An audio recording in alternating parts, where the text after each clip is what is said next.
उपचुनाव के नतीजे आपके सामने हैं। प्रधानमंत्री जी आज शायद किसी विवाह में शामिल हों, उनके चेहरे पे आज मुस्कान नहीं होगी, अच्छा नहीं लगता, लेकिन नहीं होगी, अब क्या कर सकते हैं। ये उपचुनाव जो 13 सीटों पर हुए, बहुत महत्वपूर्ण, हर उपचुनाव हर चुनाव महत्वपूर्ण होता है, बहुत महत्वपूर्ण चुनाव थे। दूसरी बार 1.5 महीने में, 1 महीने में समझ लीजिए, दूसरी बार भारतीय जनता पार्टी को देश की जनता मजबूती से कुछ संदेश देना चाहती है। लोकसभा चुनाव में संदेश बहुत स्पष्ट था, हुजूर इस कदर भी न इतरा के चलिए। अब 1 महीना हो गया, लोगों ने देखा रवैया में कोई फर्क नहीं है, अभी भी वही ऐंठ, वही घमंड, वही अहंकार। फिर से एक संदेश दिया। उत्तराखंड में हम दोनों सीटें जीत गए, बद्रीनाथ की भी और मंगलोर की भी। हिमाचल में एक थोपा हुआ चुनाव, निर्दलीय 3 विधायकों से इस्तीफा लिया गया, उनसे इस्तीफा करवाया गया, हमारी सरकार को अस्थिर करने का प्रयास किया गया और जनता का पैसा एक थोपे हुए चुनाव पर बर्बाद करवाया गया। आप लोग उसको ऑपरेशन लोटस कहते हो, मैं उसको ऑपरेशन कीचड़ कहता हूं। ऑपरेशन वोटर्स सबसे बड़ा होता है, सबसे मजबूत जवाब देता है। हिमाचल में देहरा विधानसभा क्षेत्र में, नालागढ़ में हमें जीत हासिल हुई। हमीरपुर हम हारे हैं, लेकिन ये तीनों सीटें ऐसी हैं जिसमें असेंबली इलेक्शन में, विधानसभा चुनाव में इंडिपेंडेंट्स जीते थे, कांग्रेस नहीं जीती थी। इस बार कांग्रेस ने 3 में से 2 जीत ली हैं। और अगर आप कुल मिलाकर 13 की 13 सीटों का आकलन करेंगे तो भारतीय जनता पार्टी को सिर्फ 2 मिली। अमरवाड़ा पे मैं आता हूं, जो मध्य प्रदेश का विधानसभा क्षेत्र है, जहां इतिहास में शायद पहली बार हुआ होगा कि काउंटिंग करते हुए अधिकारी लंच की ब्रेक लेते हैं, काउंटिंग रोक के। पूरा अमला, पूरा प्रशासन जुट जाता है कांग्रेस को हराने के लिए। जो व्यक्ति पिछला विधानसभा 25,000 से जीता, भाजपा में जाकर अब बड़ी मुश्किल से जीत पाया है, जनता देख रही है। इन तमाम विधानसभा क्षेत्रों के वोटर्स का हम कांग्रेस पार्टी की तरफ से हार्दिक धन्यवाद देते हैं उन्हें, कि उन्होंने सबक सिखाया उन लोगों को जो षड्यंत्र कर रहे थे संविधान को कमजोर करने का, संविधान को बदलने का, और चुनी हुई सरकारों को अस्थिर करने का जो षड्यंत्र रच रहे थे, उनको एक करारा जवाब आज जनता ने दिया है। सबसे पहले उनका धन्यवाद।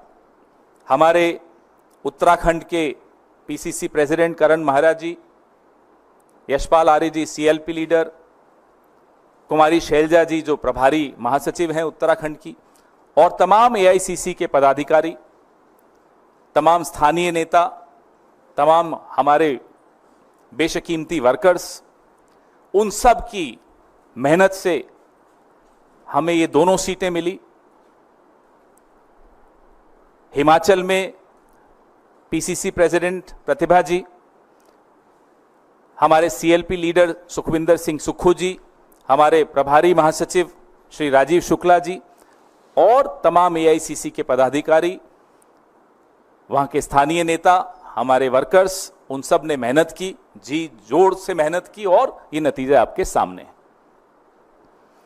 एक के बाद एक आप देख रहे हैं कि कैसे भारतीय जनता पार्टी की राजनीति को लोग ठुकरा रहे हैं, लोग उसको अस्वीकार कर रहे हैं, क्योंकि उस राजनीति में जवाबदेही का स्थान नहीं है, लोकतांत्रिक प्रक्रियाओं के प्रति सम्मान नहीं है, और लोगों के हकों और लोगों के सवालों का जवाब देने की ये जरूरी नहीं समझते प्रधानमंत्री जी, आवश्यक नहीं समझते। वो घमंड, वो आपको इनकी राजनीति में दिखता है।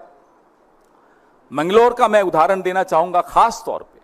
चुनाव के दिन वहां किस तरह का प्रयोग करने की कोशिश की, वो आपके सामने है। कैसे मुस्लिम मतदाताओं को रोकने की पूरी कुचेष्टा की गई। उनका हक है वोट देना, वो उनको रोका गया। आज मैं सोशल मीडिया पे देख रहा था, कई टिप्पणियां भारतीय जनता पार्टी के समर्थक कर रहे थे, अरे मंगलौर तो मुस्लिम बाहुल इलाका है, कांग्रेस को जीतना ही था। तो मैं उनसे पूछना चाहता हूं, बद्रीनाथ 97.68% हिंदू है ना।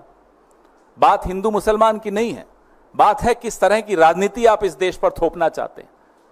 वो ये देश स्वीकार नहीं करेगा। अयोध्या में जो हुआ आपने देखा, नासिक, रामेश्वरम, रामटेक, बद्रीनाथ, ऐसे तमाम ऐसे कई कई और मैं उदाहरण दे सकता हूं जहां इन्होंने एक तरह से ऐसी राजनीति करने की कोशिश की जिसमें लोगों की रोजमर्रा की जिंदगी से जुड़ी हुई कोई बात का स्थान नहीं था। उन मुद्दों को वो सामने नहीं आने देना चाहते थे, सिर्फ और सिर्फ लोगों को लड़ाकर, विवाद पैदा करके राजनीति करना चाहते थे। उसका आज एक बहुत करारा जवाब लोगों ने दिया है।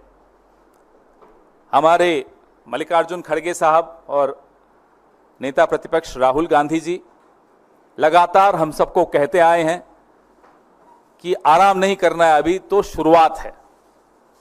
आने वाले जितने भी 4 असेंबली इलेक्शंस आ रहे हैं, राज्यों के विधानसभा के चुनाव आ रहे हैं, हम पूरे वर्कर्स, हमारे तमाम ऑफिस बेरर्स पूरी मजबूती से काम पर लग गए हैं। एक दिन का भी हम लोग आराम नहीं करेंगे। सितारों से आगे जहां और भी है, अभी इश्क के इम्तिहान और भी हैं, हम उसी विनम्रता से अपने काम पे लग गए हैं और आपको आश्वस्त करते हैं कि जिस विचारधारा को लेकर हमने पिछले कई सालों से संघर्ष किया है, उस विचारधारा को कमजोर नहीं होने देंगे और किसी को कमजोर करने भी नहीं देंगे। आपके सवाल।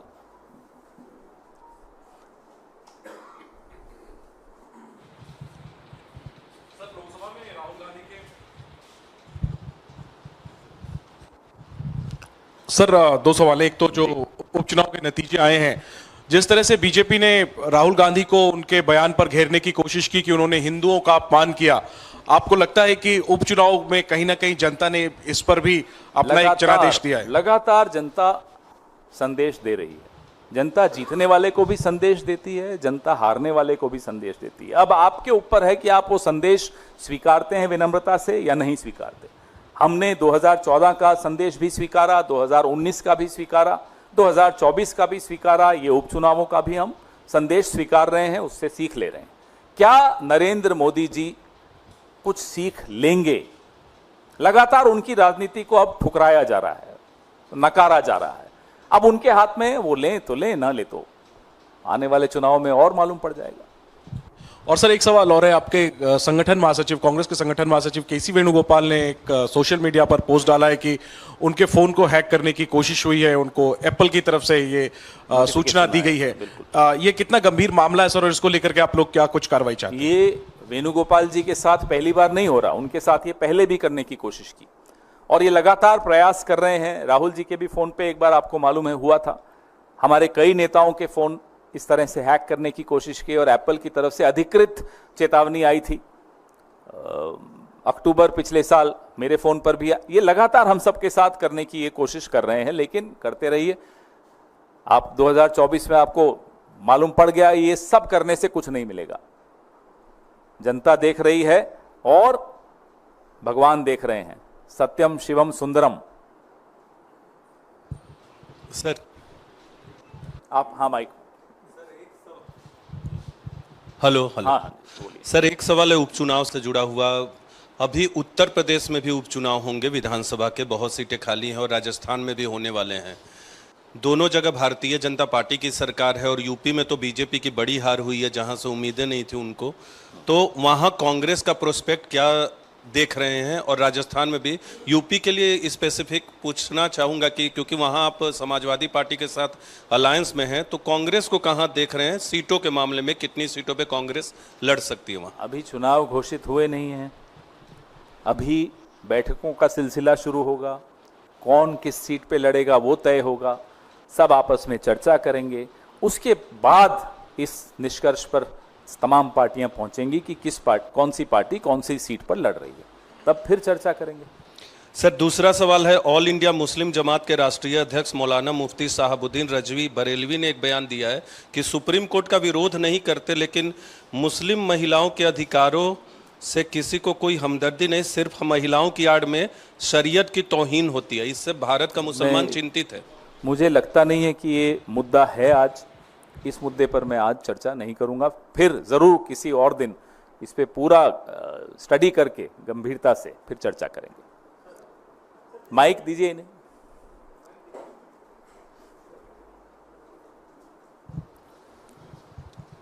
सर, जिस तरीके से जम्मू कश्मीर में सर एलजी के पावर्स को बढ़ाया गया है, गवर्नर के पावर्स को बढ़ाया गया है, उसको कैसे देख रहे हैं सर? उसको लेकर के कई तरह की प्रतिक्रियाएं आ रही हैं। सीधी सीधी बात है, मांग क्या थी, जम्मू कश्मीर के लोगों की क्या मांग थी, विपक्ष की क्या मांग थी? मांग थी कि पूर्ण राज्य का जो उनका दर्जा था, जो छीन लिया गया, गलत तरीके से छीन लिया गया, उसको फिर से स्थापित किया जाए।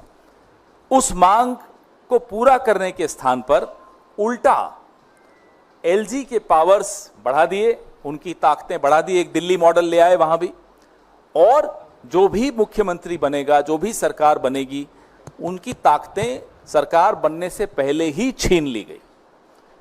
इससे क्या निष्कर्ष निकलता है? इससे निष्कर्ष ये स्पष्ट निकलता है कि भाजपा को खुद जीतने की तो कोई उम्मीद है नहीं। पहले ही उन्होंने एक तरह से सरेंडर कर दिया कि साहब हम तो नहीं जीत रहे, अब जो जीतेगा उसको काम नहीं करने देंगे। ये बात इस एलजी और उस एलजी की नहीं है, बात है कि ये जिस एलजी की हम बात कर रहे हैं, इस पर भी एक लाइन में कहना चाहूंगा, ये एलजी के खिलाफ बहुत आरोप लगे हुए हैं, संदेहों के घेरे में है, सवालों के घेरे में है, उसका जवाब नहीं मिल रहा, कोई इंक्वायरी नहीं हो रही, कोई चर्चा नहीं हो रही। आखिर क्या बात है कि आप जम्मू कश्मीर को पूर्ण राज्य का दर्जा नहीं दे रहे? आखिर क्या बात है कि जम्मू कश्मीर में एक सरकार जो चुनी जाएगी, चुनने से पहले ही उसकी आप अधिकार छीन रहे हैं? ट्रांसफर पोस्टिंग्स में आप एलजी का दखल पूरा रखेंगे और चुने हुए मुख्यमंत्री का उसमें कोई भूमिका ही नहीं रहेगी। इन सब बातों का जवाब कल ही 2 नोटिफिकेशंस निकली, एक था संविधान हत्या दिवस और दूसरी में संविधान की हत्या कर दी। पवन जी, पिछले लोकसभा चुनाव में उत्तर प्रदेश आपके गठबंधन सबसे अधिक सीटें मिली हैं। भारतीय जनता पार्टी की बात करें, बगावत वहां से उठने शुरू हो गए हैं। बदलापुर से भाजपा के विधायक रमेश मिश्रा, उन्होंने कहा केंद्र दखल दे, यूपी की हालत खराब है, अन्यथा 2027 में पार्टी चुनाव जीत नहीं पाएगी। वो ठीक बोल रहे हैं, लेकिन जिनको बोल रहे हैं उनको सलाह लेने की आदत है नहीं। उन्होंने तो सरेआम कह दिया था, नड्डा जी के थ्रू कहलवाया था। नड्डा जी खुद तो बोलते नहीं है, कहा जाता है तभी बोलते हैं कि आरएसएस की भी जरूरत नहीं, अब हम आरएसएस से बड़े हो गए। तो जो लोग आरएसएस से बड़े हो गए, आरएसएस की सलाह नहीं लेते, किसी की सलाह नहीं लेते, वो मिश्रा जी की सलाह थोड़ा ही ले लेंगे। उनको लगता है वो जो करते हैं ठीक करते हैं। सर, जो उन्होंने कहा 2027 बिल्कुल ठीक कह रहे हैं। लगातार अब भारतीय जनता पार्टी, जिसकी हार का सिलसिला शुरू हुआ है, लगातार आपको हारती हुई दिखेगी। सर, ये जो बाइपोल रिजल्ट पर आपने बात कही, टीएमसी की तरफ से कुणाल घोष ने कहा है कि यह रिजल्ट जो है वो केंद्र में मोदी सरकार के लिए उल्टी गिनती शुरू हो गई है और इंडिया अलायंस जल्द केंद्र में गवर्नमेंट फॉर्म करेगी और टीएमसी का उसमें सिग्निफिकेंट रोल होगा। कांग्रेस भी क्या यही मानती है कि मोदी सरकार की उल्टी गिनती केंद्र में शुरू हो गई है? आप लोग अगर बहुत लंबी छुट्टी पे जाने की सोच रहे हैं तो मत करिएगा, मैं आपको सलाह दे रहा हूं। अब इशारा है तो मत जाइएगा छुट्टी पर, कुछ महीनों बाद चले जाइएगा, उसमें क्या हो गया? मतलब कांग्रेस ये मान रही है कि 2 महीने में कुछ बड़ी घटनाक्रम, राजनीतिक उलटफेर हो सकती है। मैं फिर आपको दोहरा रहा हूं, अगर कोई शादी करने वाला हो, छुट्टी पे जाने वाला हो, हनीमून पे जाने वाला हो, तो अभी रुक जाइएगा।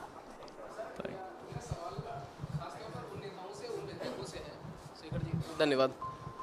मेरा सवाल खासतौर पर उन नेताओं के लिए है और आपसे इसलिए पूछ रहा हूं कि कुछ कई साल पहले या कुछ दिनों पहले तक हम सुनते रहे कि अंतरात्मा की आवाज पे ऐसा किया, तो चाहे वो शीतल अंगुराल हो जालंधर बेस से या फिर मुकुटमणि अधिकारी जो रानाघाट दक्षिण से लड़े, ऐसे दल बदल करने वाले नेताओं के लिए आप क्या कहना चाहेंगे?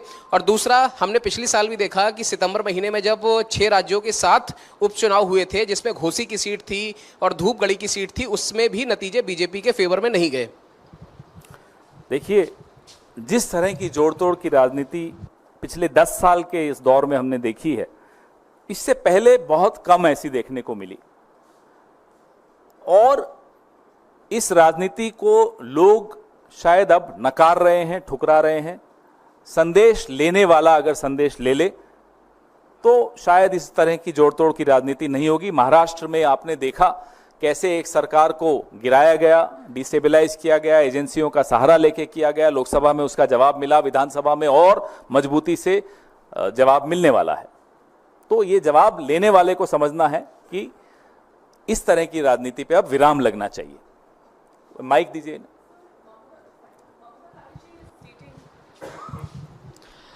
So Mamata Banerjee has announced that she will be moving a resolution against the Nyaya Samhita bill and also against NEET in the next session of the West Bengal Legislative Assembly. Where do you think Congress stands on this? Well, we've been very clear about the Nyaya Samhita bill also, act also, because that act was passed in a hurry. That bill was passed in a hurry after removing all the members of the opposition out of the parliament. There was no comprehensive discussion on this bill, on the passage of this bill. And this bill has several problem areas which we as opposition parties have discussed amongst ourselves, and we are together in opposing this act. On NEET, Mr. Rahul Gandhi held a press conference. We've spoken about it at length. And again, there are a lot of anomalies in the way these exams are conducted. There are major question marks on the integrity of NTA, the officers working there. All those questions have not yet been answered, and there has to be a comprehensive review of the way these exams are being conducted. Thank you. On giving more powers to the LJ, Jammu and Kashmir government has said that it took the decision as per the constitution of the country, of the land over here, and it also said that Jammu and Kashmir is the most sensitive place. We have been able to tackle terrorism there, but there are still few places like South Kashmir where tensions are still prevailing. That's why this decision has been taken. So how do you look at it? What has law and order problem which is ongoing, which they haven't been able to solve, got to do with the LG getting powers to transfer and post officers? Right now the LG is in any case doing it. So you don't trust the government which will take charge whenever the elections happen. You already passed a no confidence motion against an elected government which is yet to be elected. What kind of a no confidence is this, and who is Mr. Narendra Modi to pass a no confidence motion even before a government is formed, even before the elections are held? So if the people's will gives a role to a government or a political party to form the government, how can Mr. Narendra Modi and Mr. Amit Shah sitting in Delhi lord over Jammu and Kashmir and disrespect the people's will? अभी पूछ लीजिए, one on one नहीं कर पाऊंगा। आपकी India गठबंधन ने 2 सीटें गंवाई हैं, एक बिहार से रुपौली और दूसरा मध्य प्रदेश से अमरवाड़ा। अमरवाड़ा कहा जाता है कमलनाथ का गढ़ है, वहीं रुपौली भी कई चर्चाएं थी उसको लेकर के, पप्पू यादव को लेकर के, लेकिन दोनों सीटें आपने गंवाई हैं। कहाँ चूक हो गई है सर? अमरवाड़ा के बारे में मैंने आपको पूरा अपनी प्रेस वार्ता में बताया कि किस तरह से आज गिनती के वक्त भी बहुत बड़े सवाल खड़े हुए, कैसे गिनती करने वाले अधिकारी लंच ब्रेक करके गिनती रोक के गए। बड़ा विरोध हमारे वर्कर्स ने किया, हमारे नेताओं ने किया वहाँ। रही बात बिहार की सीट की, वहाँ इंडिपेंडेंट जीता है, वहाँ न हम जीते न वो जीते, कोई और ही जीत गया, तो उस पर भी चर्चा करेंगे।